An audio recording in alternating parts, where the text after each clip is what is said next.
What's up mga kapadyakan? Dito tayo ngayon sa Pops Bike Shop dito sa may Santa Cruz, Manila. Kasama ko ngayon si Jim. Bumisita kami dito ngayon sa Pops Bike Shop para i-check yung mga bagong mga Pops Pro series na mga bike products tsaka yung iba pa nilang mga kinikerry. Yun, samahan nyo kami. Tingnan natin sa loob. Let's go! Eto si Jim, tsaka si Pops Jason. Ay, Sir Ian. Pwede mo ba ikwento sa amin kung paano nagsimula itong Pops Bike Shop? Nagsimula to, nagtrabaho ko sa isang bike company dati bilang kargador, ahente, gano'n. Kargador ako, taga-deliver, lahat yun gawain ko yun dati. Nakita ko may potential na kahit pa paano, aahon sa kahirapan. Kasi nga, galing ako sa pinakamababa. Yan. Tapos, nagbabike ako dati, Timberland. First time ko umakyat, halos lahat ata ng siklista, Pops ang tawagan. Tapos, Deposo dati yung pot-pot. Kling-kling, yung parang bell ng cat-eye. Yung nag-start na Pops, mas mabilis at tumatak sa isip. Kasi mga maton yung siklista. Kahit sa mga nagmumotor, Pops. Kaya, doon. Nag-resign ako, naitayo yung Pops. 2017, nag-start kami, napakaliit lang yun.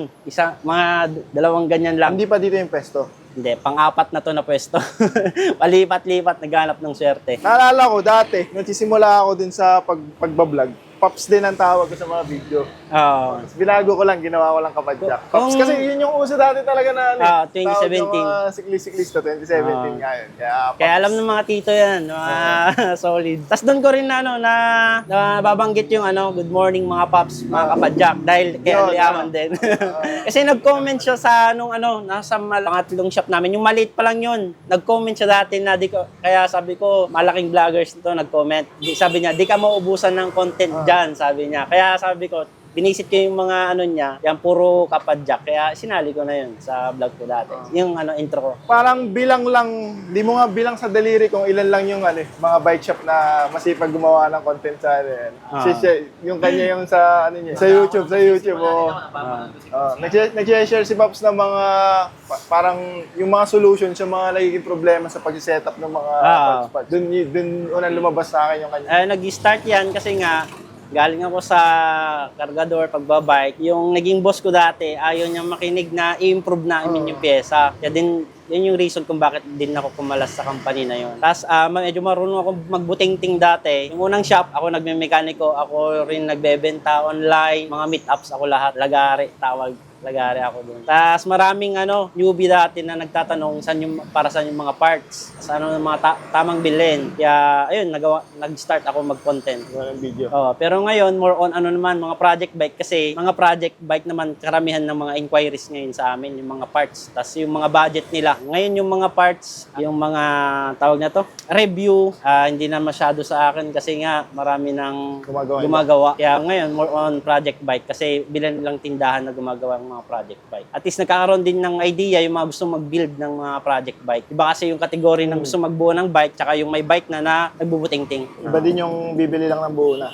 Oo. Kung ba kanya-kanya ng ngayon, market at views. Kung saan yung hanap ng customer. Ngayon, kina James, sa inyo, yung may bike na gustong magbuting-ting, sa inyo naman na mapunta. Kami ngayon, more on project bike. Ano yung mga main product na nandito sa Pops Bike Shop? Main product, Shimano, Saturn, Mountain Peak, Submit, Tanke, syempre yung Pops Pro, tsaka Speed 1. Pops Pro 1, yan, dun kami sumikat yung hubs namin, 2021. Bakit sumikat yung Pops Pro? Bakit sumikat? Ako rin yung gumagawa ng content dati. Ginamit ko nga ng walang gulong yung namin, yung mga rim spoke. Nagis-hagis ko rin yung napanood nyo rin, yung rim set natin. Tsaka ginagamit ko yun sa Sandugo. Na kung may rider, pinapa-jump ko yun. Kaya doon maraming nagka-interesado. Tinesting yung kung matibay pa talaga yung Pops Pro 1. Nag-click naman, inabot na ng version 5.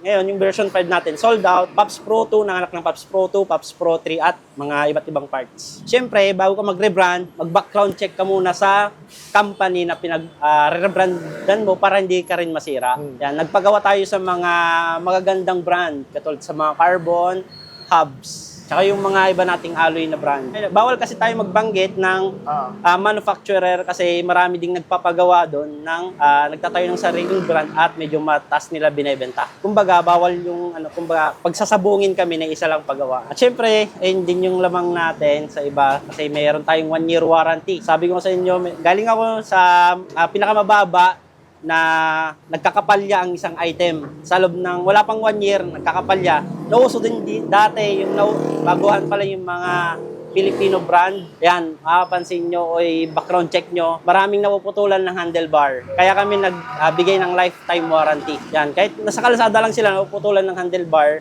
napuputol. Kaya doon pumasok sa isip ko na kapwa ko Pinoy yan, at least hindi na siya mag-aalala if ever man na habang ginagamit niya lang, naputulan, paltan namin agad ng bago. Siyempre, ibang usapan na yun ng semplang at saka nabangga. Jim, ano ba yung pinaka-excited ka dito sa mga products na andito sa Pops Bike Shop? Tuwan-tuwa ako nung nakita ko yung carbon cock pinty pops kasi Nasaan? Patingin.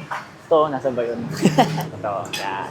So, yung straight bar ni Pops na yung XC na flat bar. So, ang specs nito is yung regular na 31.8 tapos starting length is 760. Yun. So 760. may marks din siya kung gusto niyo putulan. Itong back sweep nito kasi ang hirap maganap ng carbon na may back sweep, madalas 3 degrees lang o kaya 6. Well, teka na nga sa 6 ito, 9 degrees. So sure ka, yung kamay mo relax. Kasi yun yung ng iba yung hindi na sasama yung yung back sweep ng handlebar. Ang mangyayari dito, mas magiging relax ka, di ba? Kasi yung nakaganto ka, masyadong mai-strain tong tong braso. Yung isang carbon na cockpit is yung ito, 9 degrees din yung back sweep, 80 and 90 yung available. And negative 17 yung virtual angle niya. Ito, mas mahaba. Starting length is 800 millimeters. Ito din, may abang na to, nakabitan ng speedometer sa ilalim. Nakakapogi Nakakapogi na setup yung ganyang...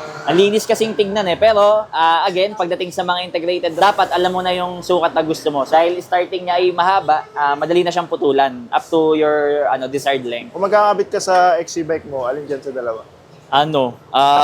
Makalikot talaga ako, maya ako nagpapalit ng setup Pero para sa akin ito, tapos 700mm yung yung laging haba ko sa XC bike ko.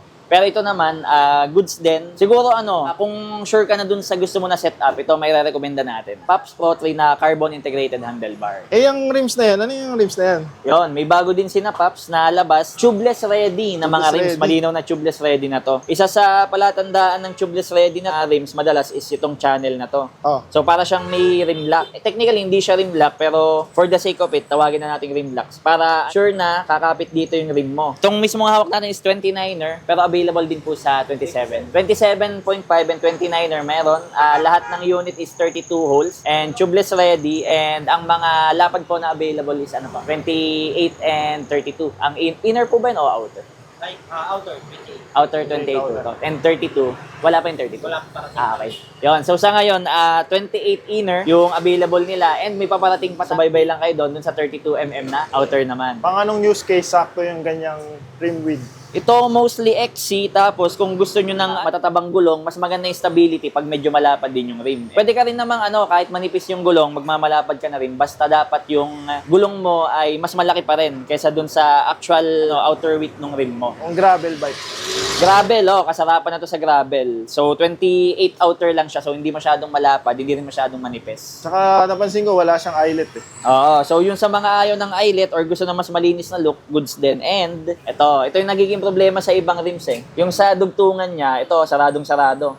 Walang tatagos na ilaw o sealant dyan. Yung mga nagsasuggest na ayaw ng loud decals or colorful, malinis yung decals niya yan. Black lang. Stealth. Yon. May pagka-stealth yung May sa ganito, meron din kayong available ng may setback. Ay, ng zero setback. Wala pa. Ay, sa may setback pala. Ito, meron din tayo dito, carbon na seat post naman. Sa ngayon, 27.2 and 31.6 yung available, and yung may mga setback. Hindi lang ako sure kung ilan yung setback niya, pero i-measure natin and i-update natin next time. Yung haba niya is 400mm, so sure na may fit sa bike mo. Kung masyadong mahaba, pwede mo namang putulan. Ito, Jim, ang ganda na ito. Ayun. Yan Ayun. So eto, meron din tayong fork dito sa mga naghahanap ng budget-oriented na hindi XCR, XCM o kung ano man, and air fork na. Tangke na, alam nyo naman, nakikita nyo naman ang hugis niya. And ang maganda dito, ang isa sa criticism ng lahat pagdating sa fork is yung reliability and yung meron mang factory defect. Merong 6 months warranty. Kung may factory defect man, may kahit matamaan man kayo ng malas, papalitan to, basta hindi siya semplang and hindi siya nabunggo. So kung factory defect, walang problema, 6 months covered kayo niyan. Yung kasi yung reason kung bakit pag kami nagtatanong ng mga budget fork, kaya hindi kami masyadong ma-recommenda ng mga budget air fork kasi meron yung parang luck of the draw, swertihan dun sa unit na makukuha mo. Kasi yung iba, nakakuha sila ng unit na okay, na hindi nagkakaproblema. Ilang years na, Ilang Okay, years walang na, problema. sasabihin nila, 3, 4 na taon, okay pa. Tapos meron namang ibang kwento na Ginamit ganito, lang sa nagka-problema kalsada. agad, ganun. So, ang maganda dito, kung may problema yung makukuha nyo na unit, merong warranty, hindi naman kayo papabayaan sa unit nyo kung may issue siya. Yun yung okay din dito. Tsaka, ang sabi, parts nito sa loob, hindi mahirap hanapan dahil merong makukuha na. Tsaka, in the future, abangan nyo. Future episode, makapabuksan natin ito kay Jim para makakita naman natin yung internals. Sa just in case meron pang kailangan, merong pwedeng gawin na mas mapaganda pa yung laro niya, yung performance. And para sa mga maintenance, yung mga gustong mag-DIY na maintenance yun. Pero wala na yung warranty pag ginawa. Sa warranty, panalo na talaga eh. Hindi, I mean, pag binuksan nila yun, wala na sila Ay, warranty. wala na. Ayun Wala pala. na warranty. Isang Kaya ino-note. magbubukas. Kaya ang gagawin nyo, dadalhin nyo na lang. Dadalhin nyo. Sa Pops, or baka pwede rin kay Jim. Baka pwede rin yung owner kay Jim. Pag papagawa, papabuksan, papacheck, gano'n. Okay. Ayun, paper, do. 32 pa rin ho ito. Yun ang magandang i-testing. Pero naman palang choices kahit pa paano. Yung seed nga ho, patingin rin. Naubos na ho rin itong Huling-huli kulay rin eh. 32 rin. Elton pala yan. Kinuha rin yung ang galing eh. Kuha. Oo, kuha. Tsaka ito, Kuha. hindi na siya yung yung paklip na lang talaga eh. Galing nga eh. Action na lang. True axle na rin. Ito lang ho ang true axle. Ito, na packs wala. Kaya mas mabenta. Mabilis yung maubos. Ayos pala. Pati yung tapas niya Kuha eh. Dito lang na iba. Pero kopya rin tong crown eh. Ayos. Kaya mabenta. Ano ito? Non-boss, boss. Boss na rin. May rebound pa. May rebound na. Pero mas mahal ito. Mura pa din. Mura pa din. Mura pa din. 400 lang. 400 lang. Maski ako nga, ito na lang bibili. Meron din tayong service dito sa mga gusto magpa-build. And visit lang kayo dito. Meron tayong 2 mekaniko. Yan, sa mga gusto magpa-repack ng mga bearing, kayang-kaya nila yan. Except sa mga high-end fork. May pumupunta dito kasi high-end fork, hindi. Pero sa budget mill, kay Tangke, may tayo dyan, parts. Kaya nagagawa. Yan. Sa mga gusto magpa-align, kahit di naman dito binili yung item, pwede naming gawin. Nagkakabit ba kayo nung sa iba binili? Tapos i-install dito? Oo, pwede. Kahit saan binili yan, mapa-online, sa ibang shop, pwede. Kasi ganoon din kami, may mga online shop kami Sa sa iba malalayo. Sa iba din ginagawa. Ganoon din sa amin. Hindi kami tumatanggi. Meron Kasi ka rin mababait yan tayo yung mga mekanik, mababait naman eh. May ibang shop ayaw eh. Ah. Ayaw nila pag hindi sa kanila binili. Ayun kasi yung mga hindi pwedeng mindset eh. Kasi kung musiklista ka, katulad ako, alam ko yung pakiramdam na tinatanggihan. Ayun yung parang hindi naman salat pero nakakamalas. Kaya yung mga videos natin, puro project bike na, hindi na tayo yung mga more on reviews kasi nga ayun yung kadalasan na nag-inquire sa amin. Yung mga gustong magpa-build ng mga dream bike nila. Siyempre nagsasuggest din tayo ng mga parts na ikakabit. Ang unang tinatanong namin sa inyo, anong height nyo, saan nyo gagamitin, trail ba, long ride or mix. Yan. At saka siyempre kung matagal na kayo nagbabike o bago lang sa pagbabike, hindi kami nagbibigay ng mataas na sitting position pag mga bago lang. Kasi ayaw natin, umpisa pa lang, na-stress na yung katawan nila, parang nawalan sila ng gana. Ayaw namin na pagpasok nila sa bike community, mawalan agad sila ng gana. Yung iba kasing shop, sabihin na natin, may benta lang, okay na yun. Sa amin, patanungin namin yung 4 na question na yun. Pag okay na tayo doon na tayo sa mga parts, sa price, kung okay na, go na tayo, deal na. Tingin mo ba, Paps, mas makakamura sila kung ganun, kung magpapabuo sila dito? Madi-discountan nyo pa ba yun? Oo.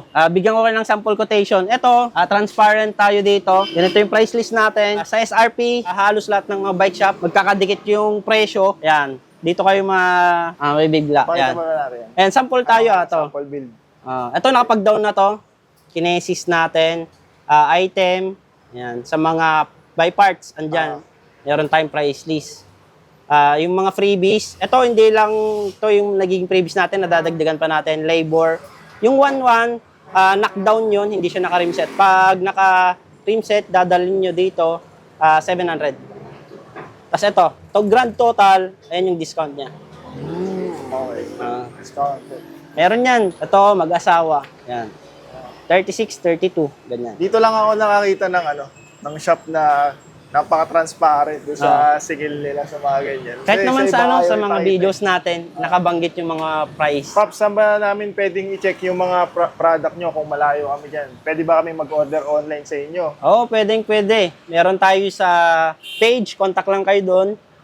Pwede natin padala sa LBC. Yan. Kung may mga account naman kayo sa Lazada, Shopee, TikTok, pwede rin doon. Pero kung gusto nyo talagang makamura, TikTok, napakamura doon. Kami, may posted price na kami doon. Pag nagla-live yung mga ako, tsaka yung tao ko, mas binababaan pa ni TikTok yung presyo. Kaya kahit kami nagugulat, ang laki ng binababa ni TikTok. Kaya kung gusto nyo makamura, TikTok the best. Saan pala, Pops, ang location na itong shop na to? Visit kayo dito sa shop natin, Pops Bike Shop, 2139 Aurora Boulevard, Santa Cruz, Manila. Para di kayo malito, search nyo lang Maceda, Corner di Masalang. Ako, sinerch ko lang Pops Bike Shop Oo. sa Waze. Yung iba kasi, Santa Cruz, Manila, ang haba, malaki kasi ang area ng Santa Cruz, Manila. Marami na kami na-encounter. Search lang nila, Pops, Santa Cruz, Manila. Mas maganda pa rin yung exact na Pops Bike Shop. Link ng Facebook page nila, TikTok, Shopee, tsaka Lazada. Lalagay ko dyan sa description. Check nyo na lang. Ito si Sir. Oh. Sige po. Sa rear, 350. 350. Tanong mo sa mekaniko. Yun o. Mas sikat pa to sa akin eh. Hindi, ganun din. Same lang. Ayun, tsaka ano. Oo. Tanggal. Sa harap, alisin lang. Alisin mo lang to. Dukutin mo lang. Mayroong bukutin. Hindi nakita. Ayan. Ayan. Para maging true axle. Ito, sensa talaga to eh. Pero ang Mountain Peak kasi, Quantum yung ginagamit nila na, kumbaga, in-house brand nila. Pero ito, yung hydraulic, ang ganda ng pindot. Tapos nakasabit pa yan, hydraulic na. Ganda, likod to ah. Oh, ganda. Ano yun? Ganda. Kahit sensa lang eh. Pero maganda naman talaga review niyan. Malaki nga lang yung ano niya, pero hawakan nyo, comfortable din. Ano? Matangkad lang talaga. Pero manipis pala yung ano niya. Jim, bakit ba tayo nandito? Ayun, nandito po tayo para pumick up ng stocks para meron na po tayong mabibili ngayon sa Minox Cyclerina, Pops Pro na mga products and Tanke products. So sa lahat po ng may mga inquiry, sa lahat ng may tanong, pwede nyo po kaming i-PM and dito pong mga parts na to, walang problema, ikakabito natin yan pag nagustuhan nyo kaagad. Please like and follow po page ng Minox Cyclery and Pops Pro Bike Shop. Yun. Pops, ano pa ba yung pwedeng abangan ng mga kapadyak natin na hindi pa nila nakikita? Ayan, abangan nyo yung rigid fork natin. Frame, sana ngayong December, all mountain na frame. Hindi pa tayo nakapagpagawa ng XC. Ayan, at saka yung tangke na 36, 150 travel. May nakita ako na raffle. Ano ba yung raffle dito? Yung raffle natin, every 1,000 na purchase, meron kayong 1 raffle entry. Ayan, pwede kayong manalo ng lahat ng Pops Pro item. Kahit bike, meron. Sa mga papabuild din ng bike, pwede rin kayo manalo ng project bike. So kung worth 30K yung pinag-project bike ko, 30 raffle entry. Kahit sa mga online, Sa kasama. online kasama. Kailan ba ang ano yan? Live tayo, December 22. Yun, happy ang Pasko. Oo.